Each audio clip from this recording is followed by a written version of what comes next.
সকাল সকাল ঘুম থেকে উঠে আমার প্রধান কাজ হচ্ছে এই যে জানলা খুলে গাছগুলোকে দেখা।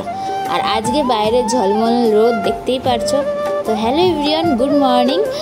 চলে এসেছি নতুন একটা ব্লগের সাথে, নতুন একটা ভিডিওর সাথে, নতুন একটা সকালের সাথে। আর থাম্বনেল টাইটেল দেখে তো বুঝেই গেছো আজকে রবিবার। হ্যাঁ, তো রবিবারে তো আমার কাজটা বেশি থাকে, তোমরা যারা আমার ভিডিও দেখো তারা জানোই। তো সকাল সকাল উঠে এই যে বিছনাপত্র গুছিয়ে নিয়েছি। আর আজকে হচ্ছে বর বাড়িতে নেই, রবিবার অন্যদিন বাড়ি থাকে, কিন্তু আজকেও বাড়িতে নেই, তারও কারণ আছে, সেটা বলছি। তো বিছনাটা গুছিয়ে নিয়ে এই হচ্ছে আমার ঘরের অবস্থা। কিন্তু এই তাকগুলোতে না একটু ধুলো পড়েছে, সেগুলো ভাবছি পরিষ্কার করব। আর এই যে দুধের বদলটা একটু ধোবো ছেলের, ও ঘুম থেকে উঠে পড়েছে, তো এখন ওদের দুধের বোতলটা ভালো করে ওয়াশ করে নিয়ে তারপর ওকে দুধ খাওয়াবো। আর এদিকে আমি রান্নাও করব, তো ওই জন্যে মা ফ্রিজে মাছ এনে রেখেছিল, সেই ফ্রিজ থেকে মাছটা বার করব, কিন্তু এত আইস জমে গেছে আর এখানে না এই ধরলে পরে কেমন আঠার মতো লেগে যাচ্ছে বাটির সাথে। তো তারপরে কোনো মতে কষ্ট মষ্ট করে মাছ তো বের করলাম। আর এমন একটা ঘাই খেয়েছি মাছ বের করতে গিয়ে কী বলবো। তো মাছটা তো পুরো বরফ, ওই জন্য জলে ভিজিয়ে রাখলাম। আর এই যে ঘরে ছিল কটা বটবডি আর একটুখানি ফুলকপি, তো এটা আর আলু দিয়ে এগুলো দিয়ে একসাথে করে ভাজবো। তো এখন আমি সবজিগুলো কাটবো। আর যেটা বলছিলাম, আজকে হচ্ছে বর বাড়িতে নেই, বাবা গেছে গাড়িতে। তো বরের খুব শখ হয়েছে বাবার সাথে মানে গাড়িতে যাবে, তো ওই জন্য ওরা রাত্রে গেছে, ওরা আস্তে আস্তে 12টা বেজে যাবে। তো আমি এদিকে রান্নাবান্না কমপ্লিট করব। আর ভেবেছিলাম আজকে রবিবার, আজকে মাছ মাংস কিছু হবে না, মানে মাছ তো আছে ঘরে, মাংসর আজকে হবে না, যেহেতু বাড়ি নেই, আনবে কে মাংসটা। তো ওই জন্য ভেবেছিলাম শুধু মাছই রান্না করব। তো এদিকে আমার হচ্ছে বটবডি ফুলকপি আলু সব কাটা হয়ে গেছে, যেগুলো আমি রান্না করব। তো এগুলো হচ্ছে ভাজবো। আর চলো এদিকে দেখি মাছটার কী অবস্থা। মাছটা এতটা বরফ জমে গেছে যে ছাড়ানোটা অনেকটা মুশকিল ব্যাপার, অনেকক্ষণ জলে ভিজিয়ে রাখার পরে তারপরে ছেড়েছিল। তো আপাতত চলো ঘরে যাই, দেখি ঘরে কি কাজ আছে। সবজি কেটে মাছটা রেখে এসেছি, আর ভাতও বসাবো একটু পরে পরে, কারণ আজকে বর বাড়ি নেই, বর গেছে বাবার সাথে গাড়িতে, তো এখনও আসেনি, আসবে। আর আমি এই যে ঝাঁটা আর বেলচা নিয়ে চলে এসেছি, কারণ আমার ঘরের এই যে তাকগুলো আছে না, এই তাকগুলোতে না প্রচণ্ড ধুলো পড়েছে। আর ঘর টুকটাক ঝেড়েছি আগের দিন, আমি একাই, লক্ষ্মীদি আগের দিন ঝাড়ছিল, কিন্তু ওকে দিয়ে আর ঝাড়াইনি, তার আগে আমার ঝাড়া হয়ে গেছে। তো ঝুল টুল ঝেড়েছি। তো এখন ভাবছি এই তাকগুলোতে না প্রচুর ময়লা পড়ে আছে, সেইগুলো একটু পরিষ্কার করবো। আর আগে ছেলেকে একটু খেতে দিয়ে দিই, ও উঠেছে অনেকক্ষণ আগে, এখন 9:30 বাজে, দুধ টুধ কিছু খাইনি, তো ওকে এখন দুধ দেবো, মানে দুধটা গুলিয়ে দেবো, তারপরে আমি এই তাকগুলো পরিষ্কার করে তারপরে যাবো রান্না করতে।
ঘর ছেড়ে টেড়ে নিয়ে আমি চলে এসেছি রান্নাঘরে। আর মাছগুলোই দেখতে পারছো একদম পরিষ্কার করে নিয়েছি।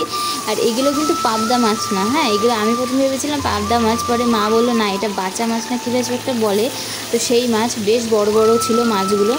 তো আমি মাছগুলো এখন ভেজে নিচ্ছি, অনেকটা টাইম ধরে ভাজতে হয়েছে আর কি মাছগুলো, যেহেতু অনেকগুলো মাছ। আর এদিকে ভাতটাও প্রায় অনেকটাই হয়ে এসছে।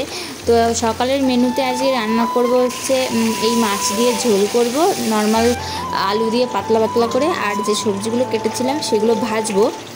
আর হচ্ছে তরকারি কালকের ছিল সেইগুলোই বার করব, তো সেগুলো দিয়ে খাওয়া হয়ে যাবে। এদিকে দেখো কথা বলতে বলতে আমার মাছগুলো ভাজা কমপ্লিট হয়ে গেছে। আর আমার এই যে আলু ভাজাটাও আমি বসিয়ে দিয়েছি, এর মধ্যে একটুখানি লঙ্কা গুঁড়ো জিরে গুঁড়ো দিয়েছি। আমার এটা ভাজাও কমপ্লিট। আর এদিকে আমার এটা নামিয়ে মাছের ঝোলও কমপ্লিট হয়ে গেছে। এই দেখো ঝোলের উপরে মাছগুলো ছেড়ে দিচ্ছি। তো কথা বলতে বলতে আমার রান্নাটা কমপ্লিট হয়ে গেছে। তো অনেকটাই বেলা হয়ে গেছে, রান্না বান্না কমপ্লিট করে ছেলেকে স্নান করিয়েছি, স্নান করিয়ে ও হচ্ছে বেশি না খেতে চায় না, তো যখন ওর মুড হয় তখন খায়। তো ওকে এই যে ভাতটা ভালো করে চটকে, আর আমরা যা খাই সেখান থেকেই আলুটা একটু ধুয়ে ভালো করে চটকে ওকে খাইয়ে দিই। ওর যখন মুড ভালো থাকে ও সবটা খায়, আর যেদিন ইচ্ছা করে না সেদিন এক গ্লাসও খাবে না। তো খুব অনেক কষ্ট করে অনেকক্ষণ বসে ধরে ওকে খাওয়াতে হয়। তো এখন ওকে খাওয়াচ্ছি, খাইয়ে দিয়ে ওকে স্নান করাবো। তো এদিকে দেখতে পাচ্ছ পিছনে আমার বরের পা দেখা যাচ্ছে, তো ওরা চলে এসছে। আর হচ্ছে প্রথমেই বললাম যে আজকে মাংস আনবে না ভেবেছিলাম, তো বাবা এসে শুনুর জন্য, মানে আমাদের যে পেটটা আছে ওর জন্য মাংস এনেছে, তো আমাদের জন্য নিয়ে এসছে। দেখো লেগ পিস দেখে, তো এগুলো আমি ধুয়ে মশলা মাখিয়ে রেখে দিচ্ছি। আর হচ্ছে এই যে আমি খেতে বসে পড়েছি, আর এখন বাজে 3টে, আমি 3টেই খাই। আমাকে দেখে মনে হচ্ছে আমি যেন কারোর দোকান থেকে চুরি করে আসলাম। হ্যালো এভরিওয়ান, গুড নুন। এখন বাজে 3:30, আর আমার হাতে দেখতে পাচ্ছ কিছু জিনিস আছে। এগুলো হচ্ছে ফ্লিপকার্টের জিনিস, ফ্লিপকার্টে অর্ডার দিয়েছিলাম পরশুদিন। হ্যাঁ, তো এবার দিয়ে গেছে, আর দেখো দিয়ে গেছে কিভাবে, এইভাবে কেউ পার্সেল দেয়। আর ফ্লিপকার্টে না গ্রসারি আইটেম হচ্ছে জিনিস অর্ডার দিলে পরে এইভাবে দিয়ে যায়। কি হয়েছে? কিছু হয়নি। তো আমি চলো তোমাদেরকে দেখাই কি কি অর্ডার দিয়েছিলাম। তো এখানে অনেক কিছু আছে, এই দেখো প্রথমে আছে এখানে একটা হাক্কান রুস, একটা এখানে এই যে আরেকটা প্যাকেট আছে। তো এটা হচ্ছে 2 প্যাকেট, কিন্তু জিনিসের দামগুলো অনেক কম নিয়েছে, ওই জন্যই আমরা নিয়েছিলাম।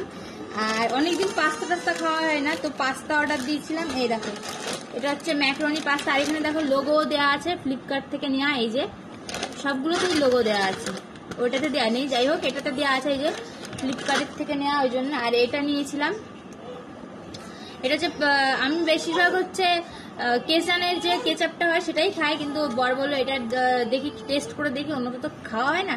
তো এটাও অনেক কম দাম নিয়েছে, এটা মানে 1 কিলোর প্যাকেট, যাই হোক আমি জানি না দিক। আর একটা জিনিস আছে, এটা হচ্ছে দেখে কি মনে হচ্ছে, এটা দেখে মনে হচ্ছে না পাস্তা, কি মনে হচ্ছে, এটা দেখে মনে হচ্ছে চাউমিন বা সিমই টাইপের হবে, কিন্তু এটা কিন্তু পাস্তা। দেখো উপরে লেখা আছে, যেহেতু উল্টো দেখাচ্ছে জানি না আমি কি হবে। তো যাই হোক এই হচ্ছে আমাদের পুজোতে আমরা এই মার্কেটিং করেছি ফ্লিপকার্ট থেকে, কিন্তু এই যে জিনিসগুলো দিয়ে গেছে না এটা খুব বাজে, এইভাবে কেউ পার্সেল দেয় বলো তো? তো তোমরা কারা এইসব খেতে পছন্দ করো অবশ্যই কমেন্টে জানিও। মোটামুটি এখন বাজে 6:30-র বেশি বাজে, 7টা বাজতে গেছে। আর খানিকটা ঘুমিয়েছি, খানিকটা মানে অনেকটাই ঘুমিয়েছি, বিকালটা ঘুমালাম। এইমাত্র ঘুম থেকে উঠেছি, উঠে হট করে মনে পড়লো আমি তো বিরিয়ানি করবো। তো ও বাজারের থেকে গিয়ে একটু আগে চাল নিয়ে এসছে, ঘি নিয়ে এসছে, কিন্তু মশলা আনতে বলেছি বিরিয়ানির মশলা, গোটা গরম মশলা যেগুলো স্টার, জয়িত্রী, লবঙ্গ থাকে, ও কী করেছে ঘরে যে নর্মাল মশলা আমরা মাছ মাংসতে দিই সেই মশলা নিয়ে এসছে, সেগুলো গাদা গাদা ঘরে রয়েছে, সেই মশলা নিয়ে এসছে। তো আমি আর কিছু বললাম না, চিল্লালামও না, যাই হোক। তো সেগুলো হচ্ছে মেইন আমার দরকার ছিল, আমি ভাতের মধ্যে দেবো কি, এবার ভাতের মধ্যে কোন মশলা দেবো, সেই জন্য হচ্ছে বেশি আনা। গুঁড়ো মশলা বিরিয়ানি মশলা আছে, কিন্তু গোটা মশলা ক্যান্সেল হয়ে গেল। আগের বার এনেছিল সেটা আমি রেখেছিলাম, মিক্সড করে দিয়েছে সব, আর খুঁজে পাওয়া যাচ্ছে না। তো যাই হোক উঠে চালগুলো ভিজালাম, আর এদিকে এই যে আলুটা সেদ্ধ বসিয়েছি, এই যে। তো এদিকে দেখো, এই যে এদিকে আমি আলুটা সেদ্ধ বসিয়েছি, এই যে। আর এদিকে চা করবো, একটুখানি চার জল বসিয়েছি। আর এই যে হচ্ছে চালটাও ভুজানো হয়ে গেছে। আর এই যে আমার মাংসটা যেটা মাখিয়ে রেখে দিয়েছিলাম ফ্রিজে। আর হচ্ছে একটু আগে পেঁয়াজ কেটেছি, এই যে ব্রেস্তার জন্য পেঁয়াজ কেটতে গিয়ে আমার গেছে আঙুল কেটে, মানে এই যে এটা দিয়ে কোথায় গেল, এটা দিয়ে ঘষছিলাম পেঁয়াজটা, তো আঙুলটাই আমার ঢুকে গেছে নখসহ। তো যাই হোক এখন হচ্ছে আমি বিরিয়ানি করতে রেডি হয়ে গেছি, মানে বিরিয়ানি করবো আর কি। তো দেখা যাক কত দূর কী করি, সবটাই তোমাদের সাথে শেয়ার করবো। আর বাবা হচ্ছে রায়তা করবে, দই আছে বেশি করে আনা হয়েছিল। 7টা মতন বাজে, খিদেও পেয়েছে, কিন্তু কিছু খেতে পারবো না, ওই একবারই খেতে হবে। তো চলো রান্নার দিকে নজর দিই। এখন বাজে হচ্ছে ওই 8টা 15 মতন, আর আমার অর্ধেক কাজ কমপ্লিট হয়ে গেছে। এই দেখো এই যে চিকেন হয়ে গেছে, এখানে ডিম সেদ্ধ করছি, আর এখানে হচ্ছে ভাত। এদিকে আমার চিকেনটা পুরো রেডি, দেখতেই পারছো, এই যে লেগ পিস দেখা যাচ্ছে, এখানে বেরেস্তা রেডি, আর এই দেখো এখানে আলু সেদ্ধও রেডি। আর এদিকে এই যে আমি চালের জন্য জল বসিয়ে দিয়েছি, এদিকে 5টা ডিম সেদ্ধ করেছি। তো মোটামুটি আমার সবই রেডি, শুধু ভাতটা বসাবো, আর ভাতটা হয়ে গেলেই দমে দিয়ে দেবো। তো এদিকে আমি যে পরে আবার বাবা আমাকে বাজারে গিয়ে মশলা এনে দিয়েছে, তো সেই মশলাটাই দিয়েছি আর খানিকটা হচ্ছে ঘি দিয়েছি আর লবণ দিয়েছি জলের মধ্যে। আর এখন এই যে চালগুলো দিয়ে দিচ্ছি। তো ব্যাস এবার ভাতটা হলেই আমি দমে বসাবো, তো আমার বিরিয়ানি একদম রেডি হয়ে যাবে। তো কথা বলতে বলতে এদিকে ভাতও হয়ে গেছে আর আমি এই দেখো সাজিয়ে দিচ্ছি আর কি। বিরিয়ানিটা না ভালো হয়েছিল, কিন্তু এই যে আমার বর যে চালটা এনেছে এটা হচ্ছে ইন্ডিয়ান গেট যে প্যাকেটের চালগুলো পাওয়া যায় সেই চালটা এনেছে, কিন্তু আমার না এই চালের থেকে নর্মাল যে খোলা চালগুলো বিক্রি হয় সেই চালের ভাতগুলো আরও ভালো হয়, মানে লম্বা হয় আরও মোটা মোটা। আর এই চালটা না একদম একটুখানি ছোটো ছোটো আর বেশিরভাগ না ভেঙে গেছে, মানে ভেঙে যাচ্ছিলো, মানে সেরকম একটা ভালো না। তো আমি সবাইকে বলবো যারা বিরিয়ানি করো তাদেরকে খোলা চালই ইউজ করো, ওই চালটাই ভালো হয়। তো এদিকে আমার সব প্রসেসিং কমপ্লিট, আমি এই যে সাজিয়ে দিয়ে উপর দিয়ে অল্প একটু বেরেস্তা আর হচ্ছে বিরিয়ানি মশলা গুঁড়ো মশলা আর কি, আর হচ্ছে দুধ, সামান্য দুধ উপর দিয়ে এবার আমি ঢাকনাটা বন্ধ করে দিয়ে বসিয়ে দেবো। তো ব্যাস হয়ে যাবে আমার বিরিয়ানি রেডি। তো আমার বিরিয়ানি রেডি হয়ে গেছে, এই দেখো পুরো ঢাকনা খুলে দিয়েছি। তো একটা ননদ এসছে, ননদটাকে একটু বিরিয়ানি দেবো ওই জন্য একটু আগে আগেই ঢাকনাটা খুললাম। আর এই যে ঘি দিয়ে দিচ্ছি উপর দিয়ে। তো বিরিয়ানিটা তোমাদেরকে আমি ভেঙেও দেখাবো, কিন্তু সেইভাবে দেখাতে পারিনি কারণ সবাই খেতে এতটা ব্যস্ত হয়ে গেছে যে আমি ভিডিও করবো কি। তো যাই হোক, তাও বিরিয়ানিটা ভালোই হয়েছিল যেরকম আমি বানাই আর কি। কিন্তু আমার বর বলে দোকানের বিরিয়ানি খাওয়ার থেকে বাড়িতে বিরিয়ানি বানিয়ে খাওয়া ভালো, কারণ অনেকটা হেলদি আর কি। তো দেখতে পাচ্ছ সবাই খাচ্ছে, আমিও খাচ্ছি। আর এখানে যে রায়তা নিয়েছি আর বিরিয়ানি নিয়েছি, তো দারুণ টেস্ট হয়েছিল। তো এই ছিল রাতের খাবার। আর রবিবারের আমাদের সারাটা দিন কেমন লাগলো অবশ্যই কমেন্টে জানিও, আর তোমাদের রবিবারটা কেমন কাটলো জানিও। আর ইদানিং আমি রবিবারের ব্লগটাই বেশি দিচ্ছি, কারণ আমি রবিবারটা না ব্যস্ত থাকি, আমার ভিডিও করতেও ভালো লাগে। তো যাই হোক, তারপরে যে ছেলের জামাকাপড়গুলো ছাদের থেকে আনা হয়নি, ন্যাকড়া ট্যাকড়া যেগুলো তো রাত্রিবেলা শোয়াবো আর কি, ওকে আমি প্যাম্পাস পরাই না, তো ওকে আমি এই কাঁথাতেই শোয়াই। তো সেগুলো নিয়ে এসে একটু ভাজ টাজ করে রাখলাম, একটু জল খেয়ে নিলাম, তারপরে একটু চুলটা সেই আজকে শ্যাম্পু করেছি, সকালবেলা আঁচড়েছি আর আঁচড়ানো হয়নি। তো আঁচড়ে এই ছিল আজকে ব্লগ। কেমন লাগলো অবশ্যই জানিও, দেখা হচ্ছে নেক্সট ব্লগে, টাটা।